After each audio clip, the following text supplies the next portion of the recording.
What's going on YouTube? Welcome back to another GTA 5 online video. So guys, today we are checking out the Ruiner 2000. It's on discount this week, so if you want to get it, perfect opportunity. Last year I also made a video about the Ruiner, then I got some comments about some things that I could also add to the video. So today we are doing a more complete video on the Ruiner 2000. First of all, if you want to get it, war stock 2.8 million this week. Normally it's 4.3 million with the SecuroServe trade price. If you don't have the trade price, I think it's like 5.7 million, so it's actually a very expensive vehicle. First thing that we have to know, of course, when we get a Warstock vehicle, how do you customize it? Because Rockstar likes to make it a little bit difficult. But for this one, it's very simple, just in Los Santos Custom. And the customization is actually very simple as well. Just the regular options, nothing too special, not even a spoiler or anything. Another thing that's also quite important about this car is that you cannot store it in a normal vehicle garage. So in your CEO office garage, in your normal garages, you cannot store it. But you actually store it in your vehicle warehouse storage or your vehicle warehouse garage. For the people that didn't know it yet,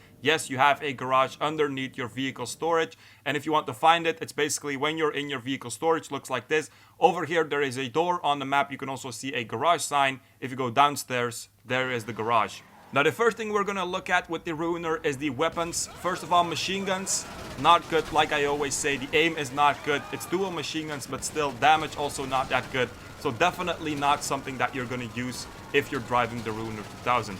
Now, another thing is you don't have drive-by weapons. So for example, if you have to shoot someone out of a car for a mission in free mode or something like that, the Ruiner 2000 won't do really good because you cannot use your micro SMG, you cannot use your sticky bombs, nothing like that. So it's only the machine guns and then also the homing missiles that you can use when you're driving the Ruiner 2000. The missiles, by the way, and also the machine guns, they're on the vehicle when you buy it, so you don't have to upgrade anywhere. When it comes to the missiles, pretty good tracking, I have to be honest. The lock-on sometimes can be difficult on Oppressor Mark IIs or airplanes, but if you jump, you also have a jump function, by the way. It's fairly easy, and on cars, it's actually very good. Now, the big downside of the Ruiner 2000, only 8 missiles, and then you basically have to request it again. So over here, you guys saw it, it was not locking on the police vehicles. So then what you have to do is basically return it to the storage and then request it back. By the way, the only way that you can request it is in the interaction menu under the tab Request Special Vehicle, because the vehicle warehouse is not on the mechanics list. So only like that you can request it, guys. Now, like I said, also a jump function and a parachute function. The jump is with a small cooldown. It's basically L3, the left analog stick. And then the parachute, you can only use it in the air. It's A on Xbox and then X on PlayStation. A very annoying thing with the parachute, by the way, it detaches immediately when you just hit anything in the air. Doesn't matter what, a small thing, it immediately detaches. So that's, of course, very annoying. When it comes to the armor of the Ruiner 2000, very bad. Just one homing missile and it's immediately gone. Good thing is, though, you don't have to pay for it when it's destroyed. It's a special vehicle, so you don't even have to call Morse Mutual. It will just spawn immediately back in your vehicle warehouse, and then you can request it again. If you request it too fast, though, there is a cooldown time of 2 minutes, so that's also something that you guys have to know. Because with the 8 missiles, you have to reload it a lot, of course.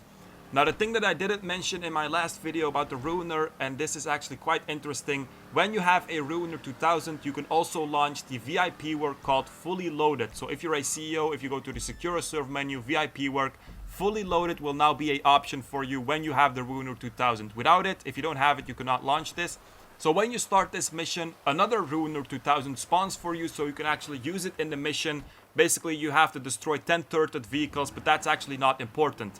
Because people don't use this one to do the mission. They basically just use it because the one that you get from the mission is much better than the one that you have. This one has unlimited missiles, so much more than 8, not even 30, just unlimited.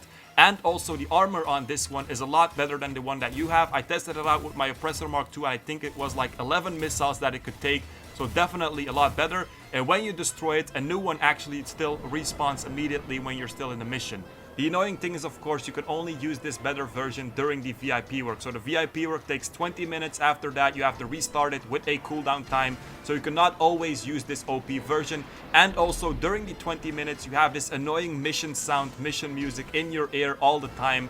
So it's definitely not the same as having this better version as a personal vehicle. You can also not customize it, of course. But it's still a trick that you guys have to know. You're paying 4.3 million for a vehicle that has 8 missiles. So you definitely have to know about this trick.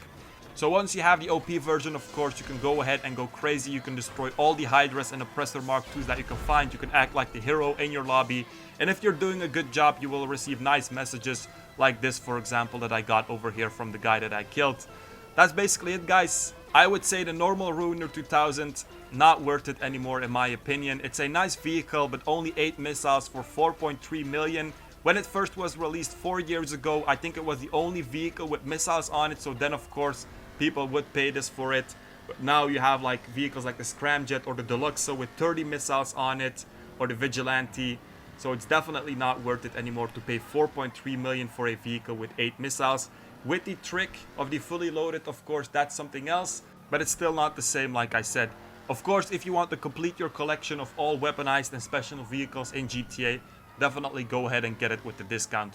So guys, that was it. Hope you guys enjoyed it. Make sure to like, subscribe, check out my other videos, check out my Discord in the description, and peace out, you guys.